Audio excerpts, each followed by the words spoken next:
But Sorry, go on. It's okay. But they are a group that plays great together. They're always on top of things. I love their offense.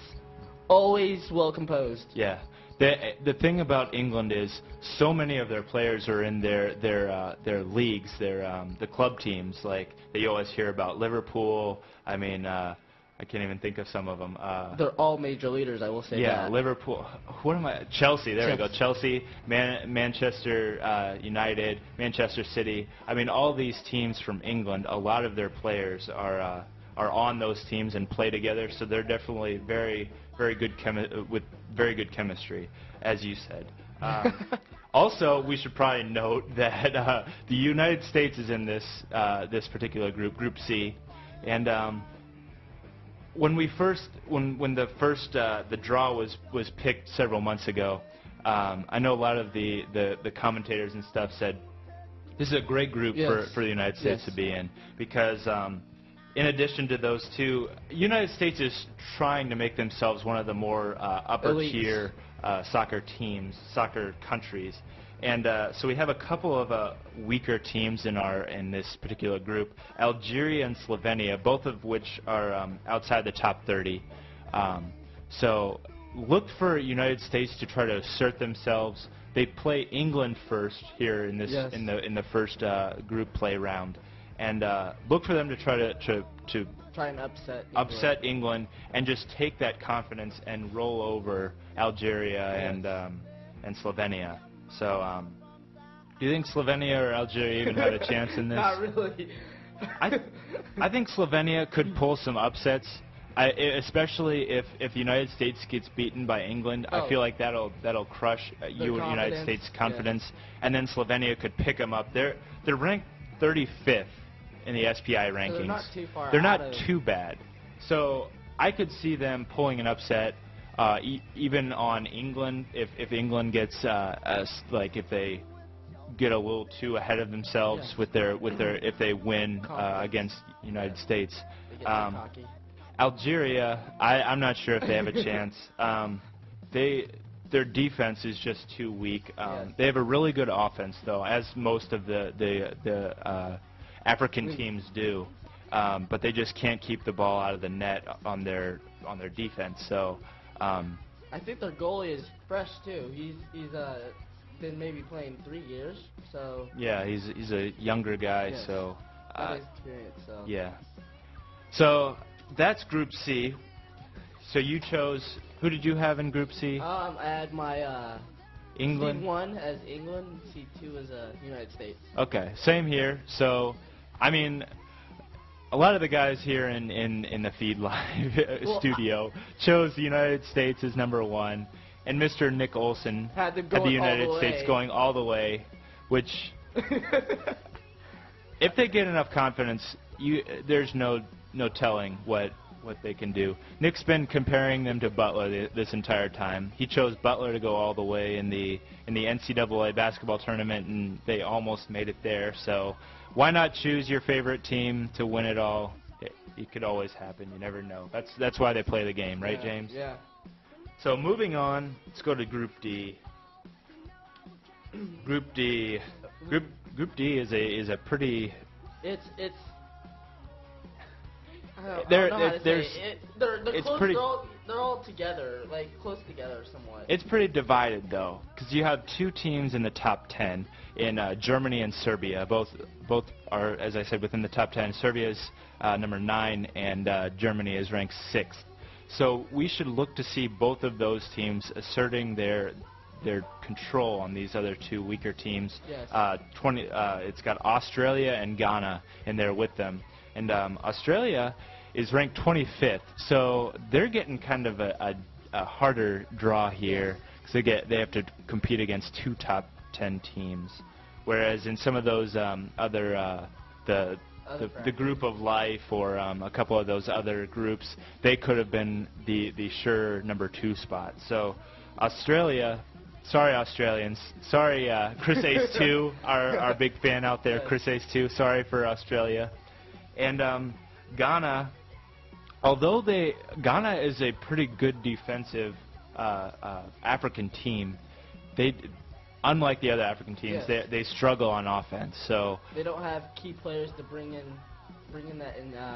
That star factor yes. that several of the African teams have. So we're moving on.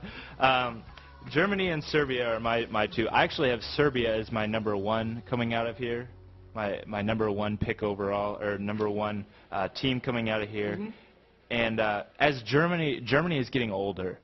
Michael Ballack is their captain, and he's like 35 or something like that. He's getting old. So I look to see Germany maybe poop out a little bit, get tired. So I'm taking Serbia as my number one and Germany as my number two. And hopefully that comes out.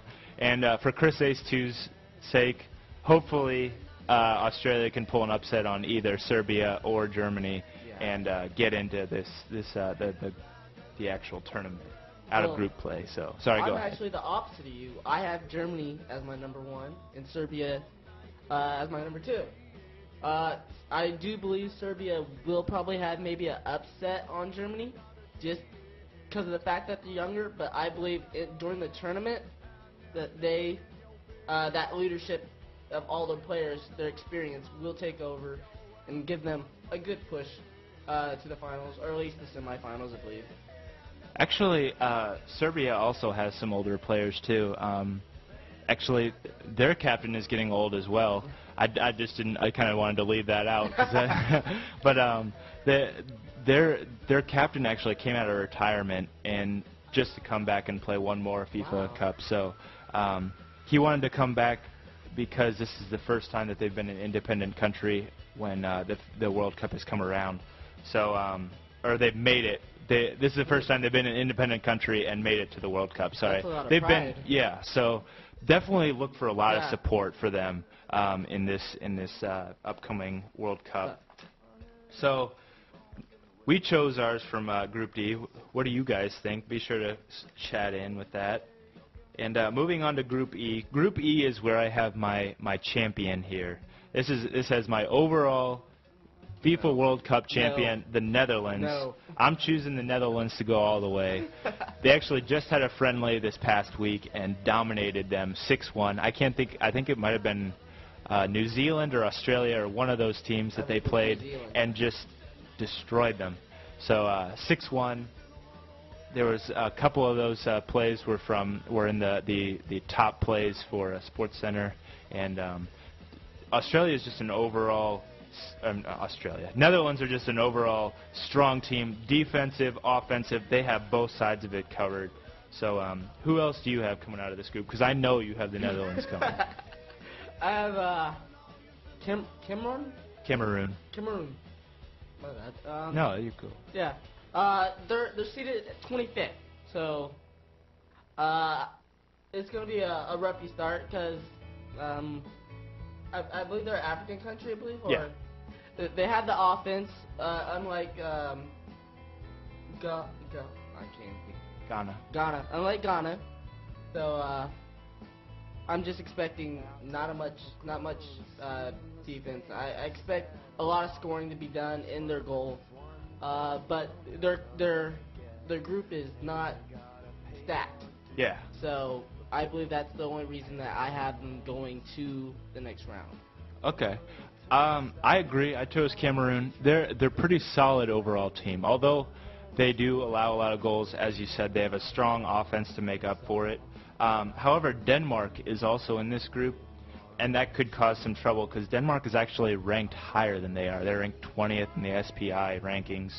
And I don't know, I hate to say this, I just don't have a lot of respect for those the Scandinavian countries because a lot of those players play in the club teams up there, and none of those club teams are really that good. That overall, they don't have the level that a lot of the English Premier League do. And the defense, I don't think any of those clubs really. They stack on offense. They really don't have much backbone for the defense. They get scored on a lot. I will say that. And although Cameroon is a little shaky, Cameroon has a defined star, Samuel Eto'o, who plays in the Premier League. It's come a loss to me